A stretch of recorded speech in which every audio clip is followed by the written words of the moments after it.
Hi, welcome to Empire Academy. TNPC Group 1 Mains கொண்டான updated syllabusக்கான Tamil medium PDF வந்து அவைலபிளாக இருக்குது. உங்களுக்கு வேணும் அப்படின்னு நினச்சிங்களா 9944930889 இந்த நம்பருக்கு வாட்ஸ்அப் டெக்ஸ்ட் பண்ணிட்டு உங்களுக்கான மெட்டீரியல் நீங்கள் வாங்கிக்கலாம். ஓகே, இன்றைக்கான 2 விஷயங்கள். ஃபஸ்ட்டு ஒன் வந்துட்டு வீடியோ போகிறதுக்கு முன்னாடி சயின்ஸ் அண்ட் டெக்னாலஜி இது ரிலேட்டடான இம்பார்ட்டன்ட் சயின்டிஸ்ட் பற்றின கண்டினியூட்டி தான் இந்த வீடியோ. இதுக்கு முன்னாடி சில வீடியோஸ் வந்திருக்கும், அந்த பார்ட் வந்து இதை கண்டினியூ பண்ணுறது இன்னும் உங்களுக்கு பெஸ்ட்டாக இருக்கும். செகண்ட் விஷயம் வந்துட்டு நான் ஆல்ரெடி மென்ஷன் பண்ணியிருப்பேன் வீடியோலேயே, ஒரு நியூவாக ஒரு கிளாஸ் ஸ்டார்ட் பண்ணுறதுக்கு முன்னாடி அது ரிலேட்டடான கொஸ்டின் கேட்டுட்டு ஸ்டார்ட் பண்ணலாம் அப்படின்னு சொல்லிட்டு, அது ரிலேட்டடான கொஸ்டின் கேட்கலாமா, ரெடியாக இருக்கீங்களா, படிச்சிருக்கீங்களா? சப்போஸ் படிக்கலனா என்ன பண்ணும், வீடியோ பாஸ் பண்ணிட்டு அப்படியே போய்ட்டு நீங்கள் படிச்சுட்டு வந்துடணும். சரி, ஓகே, படிச்சிங்க அப்படியே கண்டினியூ பண்ணுங்கள். ஃபஸ்ட்டு கொஸ்டின், இன்றைக்கான ஃபஸ்ட்டு கொஸ்டின், 11வது குடியரசுத் தலைவர் யார்? செகண்ட் கொஸ்டின், இந்திய விண்வெளி திட்டத்தின் தந்தை யார்? தேர்ட் கொஸ்டின், போஸ் ஐன்ஸ்டீன் தியரியை கண்டுபிடித்தவர் யார்? ஃபோர்த் கொஸ்டின், கருத்துளை இயற்பியல் தொடர்பான நோபல் பரிசு பெற்ற நபர் யார்? இதுக்கு ஆன்சர் பண்ணுங்கள். தெரிஞ்சுவீங்க. Okay, very good, super. இப்படி தான் படிக்கணும். சப்போஸ் நீங்கள் 3 ஸ்டார் உங்களுக்கானது. சப்போஸ் படிக்கல, எனக்கு ஆன்சர் இதுக்கு ஒன்று கூட தெரியல அப்படின்னு நினச்சா தயவு செஞ்சு போய் படிச்சுட்டு வாங்க. நம்ம வீடியோஸ் பார்க்குறது மட்டும் பிரோஜனம் கிடையாது, அதை வச்சு நம்ம ஏதாச்சும் ஒரு விஷயத்தை கற்றுக்கணும். டைம் இஸ் கோல்ட், காலம் பொன் போன்றது வேஸ்ட் பண்ணாமல் படிச்சுட்டு வந்துடுங்க. ஓகேங்களா? இப்போ நான் இதுக்கு உண்டான ஆன்சர் சொல்லிக்கிறேன், கரெக்டாக செக் பண்ணிக்கோங்க. 11வது குடியரசுத் தலைவர் டாக்டர் ஏபிஜே அப்துல் கலாம் அவர்கள். இந்திய விண்வெளி திட்டத்தின் தந்தை என்று அழைக்கப்படுவர் விக்ரம் சாராபாய் அவர்கள். போஸ் ஐன்ஸ்டீன் தியரி கொண்டு உருவாக்கியவர் வந்து சத்யேந்திரநாத் போஸ் அவர்கள். 4வது கொஸ்டின் என்ன கேட்டிருந்தேன் அப்படின்னா, சுப்பிரமணியன் சந்திரசேகர் நோபல் பரிசு இயற்பியலுக்கான கருத்துளை பற்றின இயற்பியலுக்கான நோபல் பரிசு பெற்றவர் யாருன்னா சுப்பிரமணியன் சந்திரசேகர் அவர்கள். அவ்வளோதான், இன்னைக்கான கொஸ்டின் போச்சு. இன்னைக்கான வீடியோஸ்குள்ளே போகலாம்.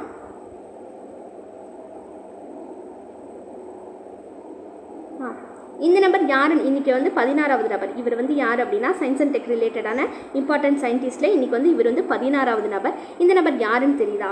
இந்த நம்பர் இதுக்கு முன்னாடி நீங்கள் பார்த்துருக்கீங்களா? சிலர் நினைப்பீங்க யாராக இருக்கும்னு யோசிச்சுட்டு இருப்பீங்க. சிலர் அதான் பக்கத்துலேயே பேர் இருக்கே பார்த்துக்க வேண்டியதானே அப்படின்னு சொல்லியிருப்பீங்க. எத்தனை பேர் என்ன பண்ணீங்க அப்படின்னு சொல்லிட்டு கமெண்ட் செக்ஷனில் மென்ஷன் பண்ணுங்கள். எத்தனை பேர் எப்படி பார்த்துருக்கீங்கன்னு பார்க்கலாம். இவர் ஓகே, இவர் தான் அமல்குமார். இவர் என்ன பண்ணார் அப்படின்னு சொல்லி பார்த்தா, இந்த அமல்குமார் அவர்கள் வந்து இங்கே பாருங்கள், இவரை பற்றின டேட்டாஸ் வந்து இங்கே இருக்குது.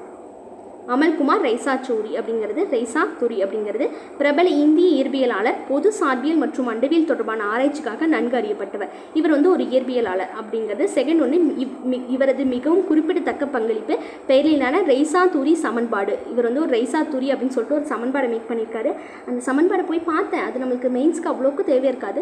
இவரை பற்றி என்ன இருந்துட்டால் மட்டும் போதும் அப்படின்னு சொல்லிட்டு கம்மனு வந்துட்டேன். ஓகேங்களா? அப்போ நீங்களும் வந்துட்டு இது ரைசாச்சூரி சமன்பாடு வந்து பிரபல இயற்பியலாளர் ப்ளஸ் ரைசாச்சூரி, இவர் வந்து ஒரு சமன்பாடு உருவாக்கினார். இது இயற்பியலுக்கு மிகவும் குறிப்பிடத்தக்க பங்களிப்பு அளித்தது அப்படின்னு சொல்லிட்டு எழுதிங்களா? ஓகேவா இருக்கும். ஓகே, 17வது நம்பர் அரவிந்த் பட்நகர்.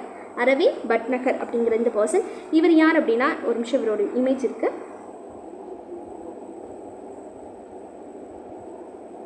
சாரி, இவரோட இமேஜ் வந்து இல்லை. ஓகே, இது யார் இந்த அரவிந்த் பட்நாகர் அப்படின்னு சொல்லி பார்த்தா, இவரை பற்றின இன்ட்ரெஸ்டிங்கான ஃபேக்ட் ஒன்று இருந்துச்சு. அது என்னன்னா, இந்த அரவிந்த் பட்நாகர் அப்படிங்கிறவர் சூரியன் இருக்குங்களா, அந்த சூரிய கிரகணம் சந்திர கிரகணம்னு சொல்லிட்டு கிரகணங்கள்லாம் வரும் இல்லைங்களா, அப்பொழுது சூரியன் கிரகணத்து அப்போ வந்து 80,000 அடி தொலைவில், எவ்வளோ அடி தொலைவில்? 80,000 அடி. இந்த அளவு தொலைவில் MiG-25 அப்படிங்கிற இந்த விமானத்தில் பறந்து போய் அங்கேருந்து சூரியனுடைய நிழல் இருக்குங்களா, அந்த சூரியனோட நிழலை வந்து புகைப்படம் பிடிச்சி அதிலிருந்து சூரியனோட விட்டம் எவ்வளோ அப்படின்னு சொல்லிட்டு கண்டுபிடிக்கிறதுக்காக அந்த அளவுக்கு ரிஸ்க் எடுத்த ஒரு பர்சன் தான் இந்த அரவிந்த் பட்நகர். யார்? அரவிந்த் பட்நகர் அப்படிங்கிறது சூரியனோட அந்த நிழல் இருக்கு இல்லைங்களா, அந்த நிழலை வச்சு சூரியனோட எக்ஸாக்ட் விட்டம் எவ்வளோன்னு கண்டுபிடிக்கிறதுக்காக அவ்வளோ உயிர் கொடுத்து பாடுபட்ட ஒரு நபர் தான் அரவிந்த் பட்நகர் அப்படிங்கிறவர். சூரிய வானியல் துறையில் குறிப்பிடத்தக்க பங்களிப்புகளை வழங்கினார். உதய்பூர் சூரிய ஆய்வகத்தின் நிறுவனராகவும் பம்பாயின் நேரு கோரலங்கத்தின் நிறுவனர் இயக்குனராகவும் இருந்தார். அவ்வளோதான் இவரை பற்றினது. இப்போ உங்களுக்காக இன்னொரு கொஸ்டின் நான் உங்களுக்கு கேட்குறேன்.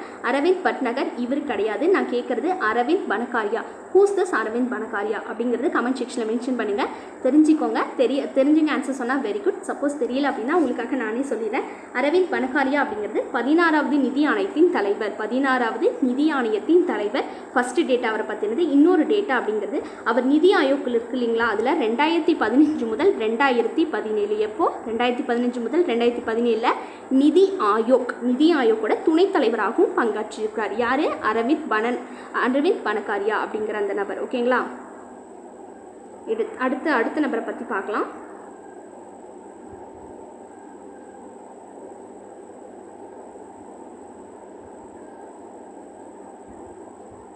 ஓகே, அடுத்த நம்பர் வந்து 16, 17, இதோட 18 அப்படிங்கிறது அருணன் என் நேத்ராவளி. அருணன் என் நேத்ராவளி இவர் யாருன்னா ஹெச்டி டிவி இருக்குது இல்லைங்களா, ஹெச்டி டிவி இப்போ நம்ம வீட்டில் மோஸ்ட்லி எல்லார் வீட்லேயும் ஹெச்டி டிவி இருக்கும். ரீசெண்ட் டைமில் எல்லாம் ஹெச்டிக்கு மாறிட்டோம் இல்லையா, அந்த ஹெச்டியை கண்டுபிடித்ததில் குறிப்பிடத்தக்க பங்களித்தவர் யார் அப்படின்னா இந்த அருணன் என் நேத்ராவளி. இவர் தான் அந்த அருணன் என் நேத்ராவளி. பார்க்குறீங்களா, அருணன் என் நேத்ராவளி இவர் தான் அந்த பர்சன். இவர் என்ன பண்ணியிருக்கார் அப்படின்னா ஹெச்டி உள்ளிட்ட டிஜிட்டல் தொழில்நுட்பத்தில் குறிப்பிடத்தக்க பங்களிப்புடன் அங்கீகாரம் பெற்ற இந்திய அமெரிக்க கணினி பொறியாளர் ஆவார். யார்? அருணன் என் நேத்ராவளி. இவரை பற்றின ஒரு பாயிண்ட். அடுத்த 2வது பாயிண்ட் வந்து டிஜிட்டல் சுருக்க சம்சியை செயலாக்கம் மற்றும் பிற துறைகளில் விதை ஆராய்ச்சி செய்தார். அமெரிக்க தேசிய பதக்கம் மற்றும் பத்மபூஷன் போன்ற பல விருதுகள் வழங்கப்பட்டன. யாருக்கு? அருணன் என் நேத்ராவளி. அருணன் என் நேத்ராவளி அவர்களுக்கு. அவரை பற்றின டேட்டாஸ் அவ்வளோதான். அதுக்கு மேலே அவர் பற்றின டேட்டாஸ் வந்து நம்மளுக்கு அந்தளவுக்கு குறிப்பிட்ட அளவுக்கு வேண்டாம். அடுத்த நபர் 19வது நபர் பீர்பால் சஹானி. பீர்பால், இந்த பீர்பால் கேள்விப்பட்டோன்னே உங்களுக்கு என்ன ஞாபகம் வருது? ஃபஸ்ட் எடுத்தோடனே பீர்பால் அப்படின்னா யார் ஞாபகம் வருது? யாரெல்லாம் சொன்னீங்க? முகலாயர் காலத்தில் வந்து முகலாயரில் வந்து குறிப்பிடத்தக்க மன்னராக இருந்த அக்பருடைய அசிஸ்டண்ட்டாக இருந்தார். அக்பருக்கு ஒரு நவரத்னங்கள் இருக்கு இல்லையா அக்பரோட அவையில், அதில் ஒரு ரத்னமாக இருந்தவர் தான் அந்த பீர்பால். அவரை பற்றி தான் நான் கேட்டேன். வேறு யாருக்கு என்னென்ன தோணுச்சு பீர்பால் அப்படின்னு சொன்னோன்னே அப்படின்னு சொல்லிட்டு கமெண்ட் செக்ஷனில் மென்ஷன் பண்ணுங்கள். யார் இந்த பீர்பால் சஹானி? இவர் தான் அவர். ஓகேங்களா, இவரை பற்றின டேட்டாஸ் பார்க்கலாம். இவரை பற்றின டேட்டாஸ் பார்க்கறதுக்கு முன்னாடி இவர் யார் அப்படின்னு சொல்லிட்டு ஒரு பார்த்துட்டு வந்துடலாம். இவர் வந்து ஒரு தாவரவியல்.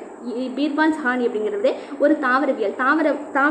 தாவரவியல் அப்படின்னா தாவரவியல் ரிலேட்டட் அந்த தாவரங்கள்லாம் இருக்குல்ல அதெல்லாம் ஆராய்ச்சி பண்ணுற ஒரு பர்சன் தான். அது மட்டும் இல்லாமல் இந்த புவியில் இந்த தொல்பொருள் ஆராய்ச்சியில் இருக்க அதுலேயும் ஈடுபட்டவர். இவருடைய அப்பா இருக்கார் இல்லையா, இவரோட அப்பா வந்து ஒரு வேதியியல், அதாவது கெமிஸ்ட்ரியில் ஸ்பெஷலிஸ்ட்டாக இருப்பாங்க இல்லையா, அந்த மாதிரி ஒரு பர்சன் தான்.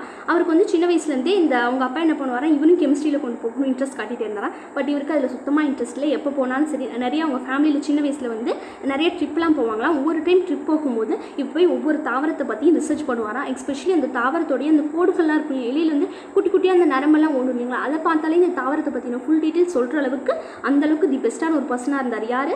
இந்த பர்சன் தான். ஓகேங்களா, இப்போ இவரை பற்றின டீட்டெயில்ஸ் பார்ப்போம். ஓகே, இவரை பற்றின ஃபர்ஸ்ட் பாயிண்ட், இந்திய துணைக்கண்டத்தின் புதை படிவங்களை ஆய்வு செய்த இந்தியாவின் பிரபலமான போலியோ பொட்டானிஸ்ட் ஆவார். ஓகேவா, பொட்டானிஸ்ட் அப்படின்னா தாவரவியல். இந்தியாவில் பாலியோ பொட்டானிக்கல் ஆராய்ச்சி முன்னோடியாக இருந்த அவர் தொல்லியல் துறையில் ஆர்வம் காட்டிய புவியியலாளராகவும் இருந்தார். ஓகேவா, 1936ஆம் ஆண்டில் ராயல் சொசைட்டி ஆஃப் லண்டனின் ஃபெலோவாக தேர்ந்தெடுக்கப்பட்டார். இந்த கௌரவத்தை பெற்ற முதல் இந்திய தாவரவியலாளர் என்ற பெருமை பெற்றார். அதே ஆண்டு வங்காளத்தின் ராயல் ஆசியட்டிக் சொசைட்டியின் பார்க்லே பதக்கத்தையும் வென்றார். யார்? பீர்பால் சஹானி அவர்கள். இதுதான் இவரை பற்றின இம்பார்ட்டன்ட் பாயிண்ட்டு. நெக்ஸ்ட் ஒரு பர்சன். அவர் போகிறதுக்கு முன்னாடி எத்தனை பேருக்கு இங்கே மேக்ஸ் எல்லாம் பிடிக்கும்? உண்மையை சொல்லணும், அடுத்து வந்து மேக்ஸ் ரிலேட்டடான கொஸ்டின் தான் உங்களுக்கு கேட்க போகிறேன். எத்தனை பேருக்கு வந்து மேக்ஸ் எல்லாம் பிடிக்கும்? ஓகே, கொஸ்டின்லாம் கேட்க மாட்டேன், சும்மா சொன்னேன். அடுத்து நம்ம பார்க்க போகிறது சீனிவாச ராமானுஜம். எஸ், அஃப்கோர்ஸ் சீனிவாச ராமானுஜம் மேக்ஸில் புரட்டி போட்ட ஒரு பர்சன் தான் சீனிவாச ராமானுஜம். ஆங்கிலேயர்கள் நம்மளுக்கு வந்து இங்கே ஆட்சி செஞ்சாங்க அப்படின்னு சொல்லிட்டு நம்மள நிறைய பேருக்கு தெரியும். அப்போ ஆங்கிலேயர்கள்லாம் நம்மளை பார்த்து என்ன சொன்னாங்க, இந்தியாவுக்கு வந்து அறிவே இல்லை. அவங்க மோஸ்ட்லி வந்து இங்கிலாந்துலேருந்து தானே அவங்க வந்தாங்க. அவங்க அடிக்கடி ரிப்பீட்டடாக சொன்ன ஒரு விஷயம் வந்து இந்தியர்களுக்கு கொஞ்சம் கூட அறிவே இல்லை, அவங்களால எந்த ஒரு விஷயத்தையும் ப்ராப்பராக செய்ய முடியாது அப்படின்னு சொல்லிட்டு நம்மளை ரொம்ப டவுன் பண்ணி எங்களால் மட்டும்தான் ஆட்சி செய்ய முடியும்னு சொன்ன ஒரு பர்சனு. பட் ஆனால் இந்த சீனிவாச ராமானுஜன் இருக்கார் இல்லையா, இவருடைய டேலண்ட் பார்த்து இங்கிலாந்துலேருந்து இங்கேருந்து சீனிவாச ராமானுஜத்தை என்ன தூக்குங்கடா அந்த தங்கத்தை அப்படின்னு சொல்கிற மாதிரி அப்படியே தூக்கிட்டு போய் இங்கிலாந்தில் வச்சு அவருக்கான ரிசர்ச்சுக்காக ரொம்ப எஃபெக்ட் போட்டு அவர் என்னென்னலாம் கேட்டாலோ அதெல்லாம் பண்ணி கொடுத்து அவருக்காக ரிசர்ச் பண்ண வச்சாங்க. அந்தளவுக்கு தி பெஸ்ட்டான ஒரு பர்சன் தான் இந்த சீனிவாச ராமானுஜம். இந்த சீனிவாச ராமானுஜம் குறிப்பாக இந்தியாவில் எந்த மாநிலத்தை சேர்ந்த நபர் அப்படின்னு சொல்லிட்டு கமெண்ட் செக்ஷனில் மென்ஷன் பண்ணுங்கள். இது உங்களுக்கான ஒரு கொஸ்டின்.